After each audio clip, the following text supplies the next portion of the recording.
Bonjour la guilde, bienvenue sur Astrocodex. Aujourd'hui, on va parler de la prochaine pleine lune du 28 août 2026 qui a lieu dans le signe des Poissons à 4 degrés Poissons et qui sera une éclipse lunaire partielle. Alors, qui dit éclipse lunaire dit implication d'un des nœuds lunaires et là, en l'occurrence, ça se passera au nœud nord.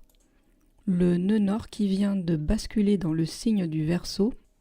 Alors ça fait déjà beaucoup d'informations, une éclipse lunaire au nœud nord, la lune en Poisson, le nœud nord en Verseau, donc je vais décortiquer tout ça afin qu'on comprenne tous bien de quoi il va être question au cours de cette pleine lune. Et je vais commencer par des généralités sur les éclipses et en particulier les éclipses lunaires. Alors une éclipse lunaire, ça se passe forcément au moment de la pleine lune, donc au cours d'une opposition Soleil-Lune, et à ce moment-là, la Terre se positionne pile entre le Soleil et la Lune. Par conséquent, elle projette son ombre sur la Lune, et c'est ça qui crée l'éclipse. Alors habituellement, une pleine lune est censée être un moment de clarté absolue parce que lors d'une pleine lune ordinaire, le soleil éclaire pleinement la lune. Celle-ci reflète 100% de la lumière du soleil vers la Terre. Et donc on voit enfin les choses en face. La lumière solaire, la conscience, éclaire pleinement l'inconscient, la lune.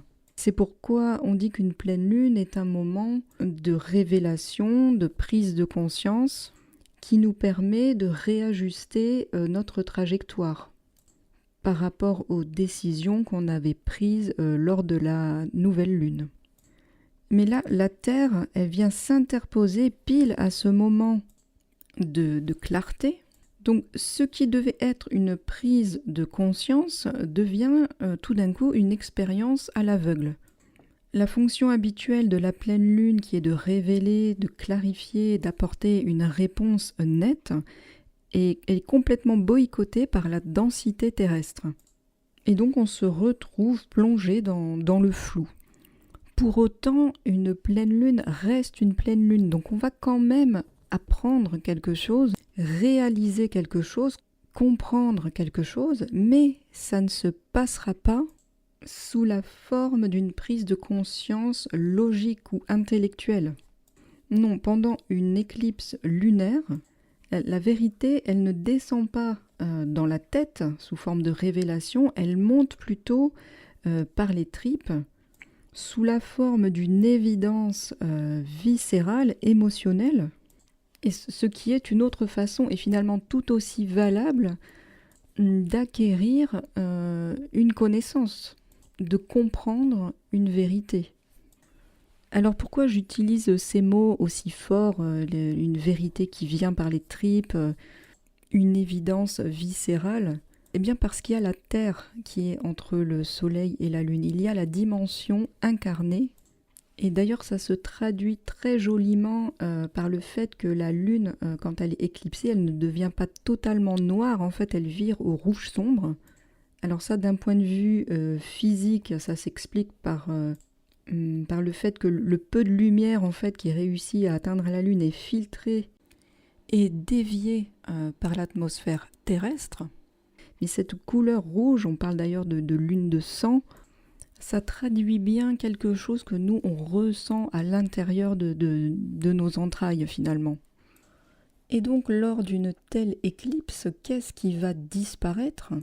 Eh bien autant lors d'une éclipse solaire, il peut être question de voir s'effacer un élément visible, un élément extérieur, une situation, ça peut être la fin d'un projet, ou même une personne qui quitte notre vie, tout simplement. Autant dans une éclipse lunaire, il va plutôt s'agir de la fin d'un état intérieur, de la fin d'un attachement ou d'une béquille émotionnelle sur laquelle on s'appuyait. Donc ça, c'est tout ce qui concerne la Lune, le domaine de l'inconscient, le domaine de la psyché, le domaine de l'intériorité. Alors ça sera, oui, ça sera déstabilisant sur le plan émotionnel pour certaines personnes, même peut-être plus qu'une éclipse solaire. Parce que si on peut agir et comprendre ce qui se passe dans notre réalité extérieure, il est beaucoup plus difficile parfois de gérer ce qui se passe au niveau des émotions. Mais là encore, les éclipses ont toutes pour vocation de nous faire avancer, de nous faire évoluer vers une nouvelle direction et pour le mieux. Donc là, ce qui va disparaître au cours de cette éclipse lunaire, eh bien, ça va être finalement un confort sur lequel on s'appuie, mais qui devient étouffant. Ça va être quelque chose qui nous verrouille un petit peu intérieurement. Et au niveau de la Lune, vous le savez, c'est le passé, c'est la mémoire, c'est un endroit auquel on aime s'accrocher parce que c'est un endroit rassurant. Mais c'est un endroit dans lequel on est susceptible de s'enfermer et de végéter, de tourner en rond, et même d'entrer dans un fonctionnement de type obsessionnel, involutif finalement. Donc maintenant, ce qu'on a vu, ce qu'impliquait une éclipse lunaire, il faut regarder ensuite au niveau de quel nœud ça se joue, parce que ça ne se lira pas pareil selon s'il s'agit d'une éclipse lunaire au nœud nord ou une éclipse lunaire au nœud sud. Là, ça se passe au nœud nord. Alors ça tombe bien parce que le nœud nord, c'est justement la nouvelle zone qu'il convient d'aller explorer, dans laquelle il convient d'aller quêter, d'aller chercher de l'expérience, des récompenses et des enseignements. Donc cette éclipse lunaire-là, elle va, tout en nous ôtant notre béquille émotionnelle, nous pousser finalement dans le même temps dans la direction de l'évolution. Et là aussi, c'est déstabilisant, parce que c'est comme si on était projeté à travers une porte derrière laquelle on ne sait pas du tout ce qui s'y trouve. Seulement, c'est la seule issue qu'il y a. Là, en l'occurrence, avec l'éclipse en Poisson, eh bien, on peut imaginer qu'on est dans une pièce qui va se remplir d'eau, l'eau des poissons, dans laquelle se trouvent donc tous ces attachements émotionnels sclérosants, et que par conséquent, on n'a pas d'autre choix que de s'engouffrer dans ce couloir, dans cette porte qu'on voit à l'autre bout de la pièce, parce qu'il n'y a que là qu'on pourra trouver de l'air.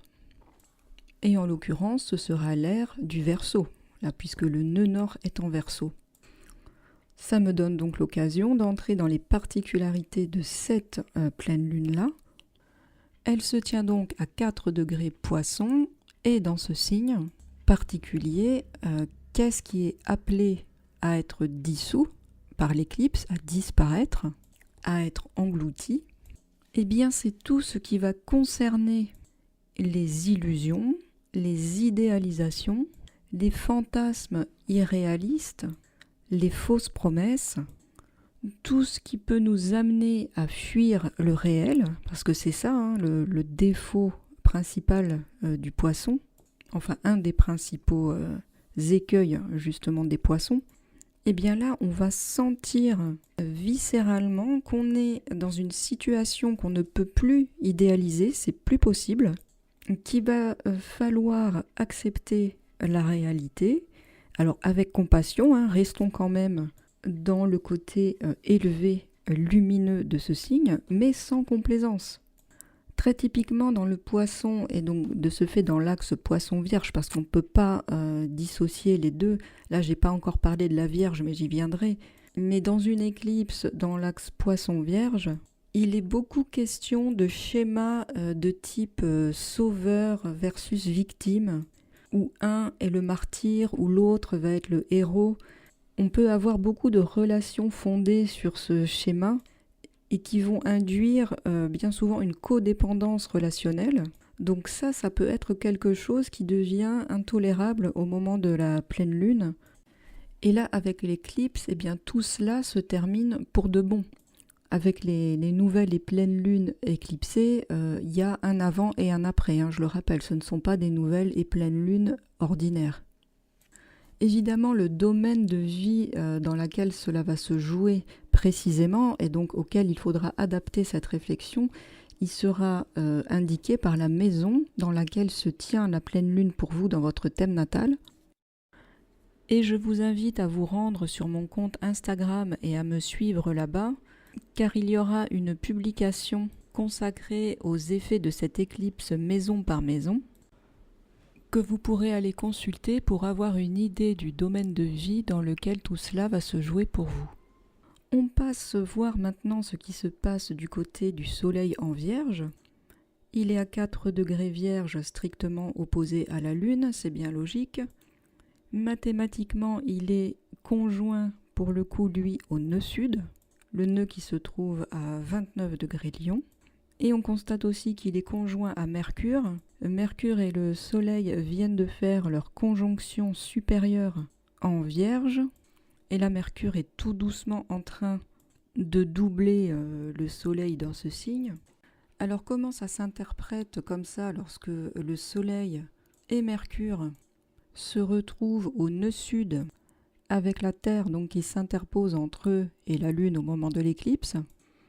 Eh bien, autant du côté de la Lune, ce qui va se passer, on n'aura pas la main dessus, autant ici, il va s'agir d'effectuer une démarche volontaire d'élimination de certains modes de fonctionnement vierges, donc des façons de faire qui seront très axées sur le micro-contrôle, sur la focalisation, sur les détails, sur l'obsession de la perfection, mais aussi sur la critique, pour citer quelques exemples des mauvaises méthodes vierges. Mais ce sont des méthodes et des fonctionnements auxquels on s'accroche quand même frénétiquement, parce que c'est par eux que l'on aime imposer notre volonté. Et là, c'est le nœud sud en Lion. Donc c'est pas n'importe quel élément virginien qu'il va falloir désassimiler ici. Ce sera ce qui sert l'ego mal placé du Lion. Donc je vais prendre par exemple l'hypothèse de Soleil-Mercure en Vierge située dans la maison 3.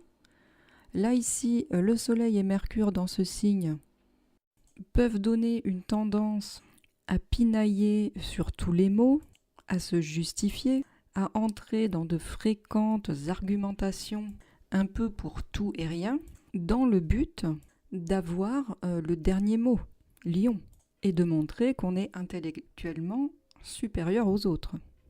Donc ça c'est un exemple de la double dimension Vierge-Lion.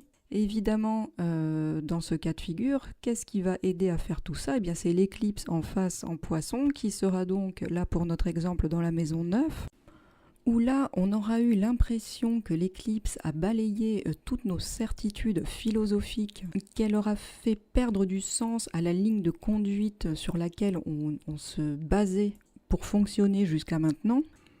Et donc fatalement, ça va nous amener à arrêter justement ces petites discussions par lesquelles on écrase les autres, parce qu'on n'aura plus derrière le socle de nos certitudes en maison 9.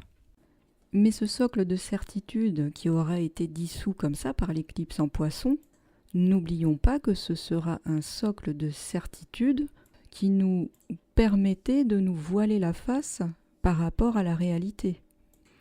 Le mauvais penchant du Poisson. Donc voyez ici que cette double perte, cette mécanique qui nous dit d'un côté on va te retirer un confort émotionnel et toi de l'autre côté il faudra que volontairement tu te défasses de certains fonctionnements, effectivement ça peut faire paniquer, mais c'est pour la bonne cause, j'ai envie de dire. L'idée c'est de nous pousser vers le nœud nord en Verseau, et en Verseau on trouve quoi? On trouve la liberté, on trouve l'originalité, on trouve l'innovation et on trouve aussi l'entraide avec les autres. Et donc pour terminer avec mon exemple de la maison 3, maison 9, eh bien là, aller vers le nœud nord, ça pourra vouloir dire enfin accepter de ne pas savoir, comprendre que les autres, le collectif, ne va pas nous rejeter parce qu'on ne sait pas ou parce qu'on n'aura pas gagné un débat d'idées. En Verseau, il y a quand même cette notion d'égalité entre les hommes. Et ça va beaucoup nous soulager du côté Vierge-Poisson, parce que l'anxiété du rejet, c'est tout de même quelque chose qui est très caractéristique de cet axe de signes. Maintenant, je vais aborder les principaux aspects de la carte. Alors, il y en a beaucoup, je ne vais pas entrer dans les détails pour tous, mais certains sont tout de même très importants parce qu'ils apportent à cette éclipse une coloration très particulière, une ambiance générale dont il va falloir tenir compte. Donc j'aimerais tout de même en dire un petit mot ici. Pour commencer, on revient sur le fait que Mercure est conjoint au Soleil. Il s'agit de la conjonction supérieure. La précédente conjonction entre le Soleil et Mercure avait eu lieu pendant la saison Cancer, où cette fois-ci Mercure était rétrograde. Donc il avait entamé un processus de réflexion intérieure, on va dire. Et là, maintenant qu'il rencontre de nouveau le Soleil en conjonction Mercure, il est direct. Donc tout ce qu'il a mis en place de façon plus ou moins embryonnaire lors de sa conjonction inférieure atteint maintenant aujourd'hui une espèce d'apogée. Mercure, en plus en Vierge, il est à la fois en domicile et en exaltation. Donc ici, il possède une puissance de traitement de données, on va dire, phénoménale. Le mental n'a jamais été aussi brillant, aussi méthodique, aussi structuré qu'actuellement. En général, on a en tête un plan parfait, une logique irréprochable, et on pense avoir tout compris, tout structuré, tout synthétisé. Et ça, c'est aussi bien un avantage qu'un piège. Parce que quand l'éclipse va arriver pour liquéfier le terrain en face en Poisson, lui, Mercure, il va d'autant plus refuser de lâcher parce qu'il est convaincu d'avoir raison.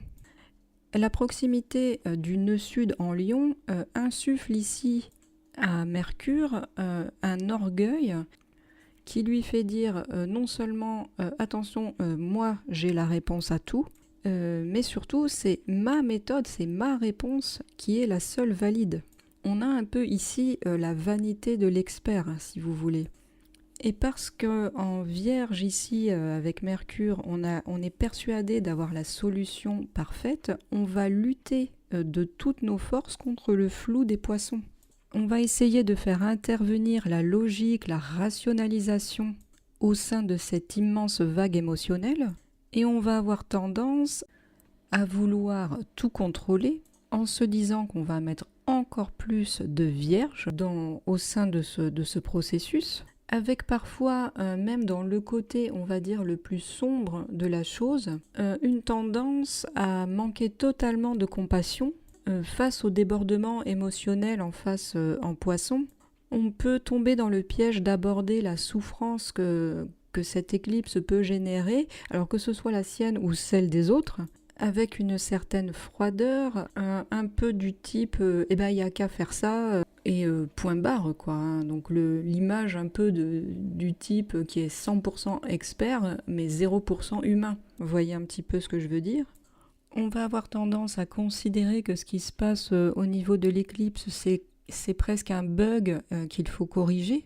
Donc ça, c'est ce à quoi il va falloir être particulièrement attentif. Si vous constatez comme ça qu'au moment de la pleine lune, au moment de l'éclipse, vous perdez un peu d'empathie et que vous vous réfugiez toujours plus vers l'analyse et toujours plus vers la rationalisation, eh bien là, entre guillemets, c'est que vous êtes en train d'échouer au test, de passer à côté de ce que l'éclipse est en train de nous dire. Et donc, il s'agira plutôt de comprendre qu'on ne peut pas réparer ce que l'éclipse en Poisson emporte, mais plutôt utiliser les belles qualités de Mercure en Vierge, de Mercure Soleil en Vierge, une fois que la vague sera passée, pour mettre en place des protocoles pratiques, clairs, simples, utilisables, afin de s'accompagner dans notre départ vers le nœud nord en Verseau. Par ailleurs, on a un invité surprise dans la fête sous la forme d'Uranus à 5 degrés Gémeaux qui vient se placer à la pointe d'un T carré. donc une structure de tension maximale qui va venir exacerber l'axe qui est déjà sous pression entre Soleil, Mercure en Vierge et Lune Poisson. Lui, Uranus, il envoie donc un carré à chacun de ces deux pôles et donc il va agir comme une espèce de paratonnerre qui va recevoir toute la tension de l'éclipse et la recracher un petit peu, si je puis dire, sous forme d'imprévu, de grands bruits de fond, de dysfonctionnements brutaux dans l'organisation habituelle, encore plus brutaux que d'habitude. En Gémeaux, on va avoir une surstimulation du domaine de la communication, de l'information, de la pensée, alors que nous déjà, entre la Vierge et les Poissons, on doit essayer de ressentir sans se noyer tout en lâchant le mental pour ne pas vouloir tout contrôler. Eh bien, Uranus en Gémeaux, il vient nous inonder de tout un tas de contradictions. Il nous envoie 150 scénarios à gérer à la seconde. Donc, il va faire complètement péter les plombs à la Vierge et court-circuiter complètement le lâcher-prise émotionnel en Poisson. Donc, comment on sort de ça? Comment on gère tout ça? Eh bien, un T carré, ça se résout, en tout cas ça se désamorce, ça se détend en allant vers les valeurs du signe opposé à celui de l'apex. Donc là, l'apex est en Gémeaux. Donc il va plutôt s'agir d'aller voir du côté du Sagittaire afin de troquer une vision, une focalisation sur les micro-détails contre une vision un peu plus globale, contre une prise de hauteur par rapport à tout ça, et se brancher plutôt sur une fréquence d'optimisme quant au sens global de ce voyage. Le Sagittaire et les Poissons d'ailleurs, où se trouve la pleine lune, sont deux signes qui sont régis par Jupiter. Alors pour les Poissons, on a Neptune aussi, mais Jupiter reste le maître traditionnel des Poissons. Et Jupiter actuellement, il est où? Il est en Lion et il est au trigone de Saturne en Bélier. Donc derrière tout ça, il y a une structure flamboyante qui continue à tenir debout. On peut se permettre de lâcher un petit peu du lest et de se laisser aller à l'éclipse en Poisson, parce que ces deux piliers de la réalité que sont Saturne et Jupiter travaillent de concert dans des signes de feu, où ils maintiennent notre volonté, où ils maintiennent notre passion, et où ils sont déterminés à construire quelque chose, Saturne en Bélier, qui témoigne d'une vision de la vie noble et généreuse. Là, c'est Jupiter en Lion, Jupiter qui n'est pas encore dans l'aire d'attraction du nœud sud. Donc là, il peut encore laisser se déployer toute son ampleur, si vous voyez l'idée. Donc voilà la première piste de résolution du T carré que Uranus en Gémeaux lance à la Vierge et aux Poissons. Mais Uranus, ici, mathématiquement, lance également un double carré au nœud. Donc il oblige à une évolution de toute façon. Ce T carré, c'est une obligation de mobilité. Il faut que les Poissons sortent un petit peu comme ça de la complaisance qu'ils peuvent avoir à rester dans leurs états d'âme. Et il faut d'un autre côté que la Vierge sorte de la rigidification extrême de la pensée. Donc il va être question sans cesse de s'adapter, d'être souple, d'être prêt à employer des méthodes inédites. Uranus est la planète maîtresse du Verseau, donc il est le maître du nœud nord. Il va nous montrer par tous les imprévus un petit peu catastrophiques qu'il peut nous envoyer avec ce T carré, les premiers exemples de ce qui va nous être demandé en Verseau. Il faut être prêt à accueillir l'inédit, il faut être prêt à accueillir la nouveauté, à utiliser les nouvelles technologies. Il faut être prêt même à être un peu bizarre, à utiliser des façons de faire un peu inhabituelles, un peu excentriques. C'est pas grave. De toute façon, on n'aura pas vraiment le choix. Et ça va vraiment reposer sur les épaules de ce Soleil Mercure en Vierge. sur la capacité qu'on va avoir à ce niveau-là de se détacher donc des réflexes que j'ai pu évoquer plus tôt, qui consistent par fierté à se réfugier dans un système de pensée ultra logique, ultra figé, qui ne tolère pas le moindre contretemps, le moindre grain de sable dans le rouage de l'emploi du temps. Parce que regardez bien une autre série d'aspects, et là c'est absolument incroyable la logique céleste qu'il peut y avoir dans tout ça. Ce sont des aspects mineurs, donc on ne les voit pas forcément au premier coup d'œil, mais là sur la carte j'ai choisi de les afficher. La conjonction Soleil-Mercure en Vierge reçoit 2 quinconces.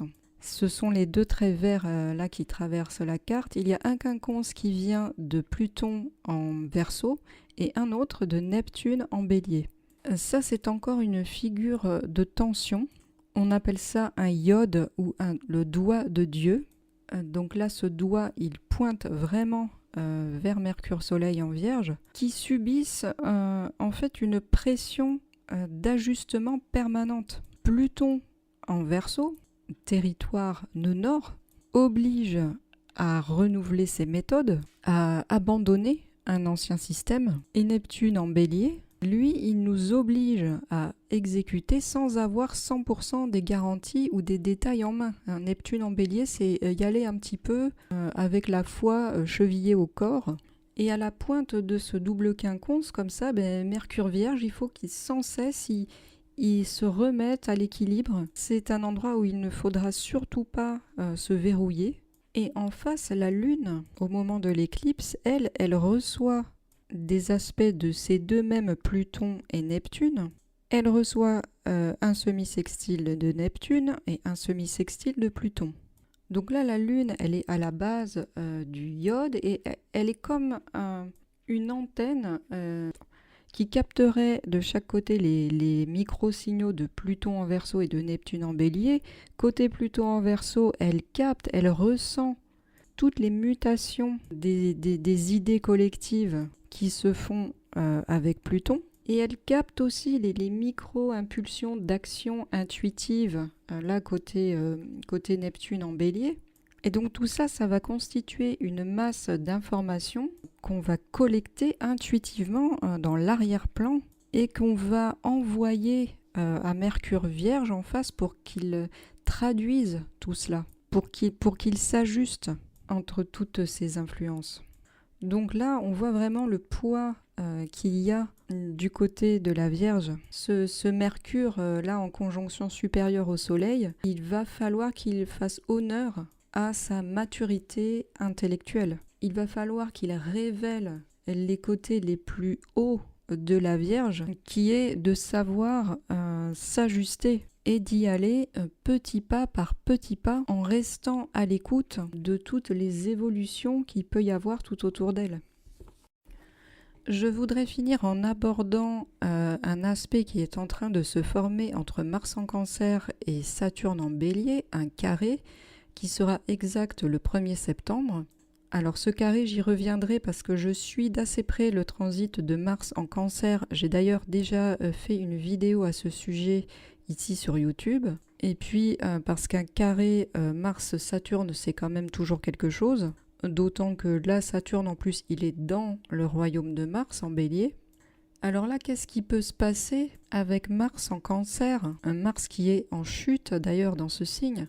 Eh bien, il peut avoir tendance à réagir à tous ces bouleversements-là au moment de l'éclipse sur un mode hyper défensif, hyper passif-agressif. Il peut se montrer particulièrement immature, avoir des réactions émotionnelles assez virulentes.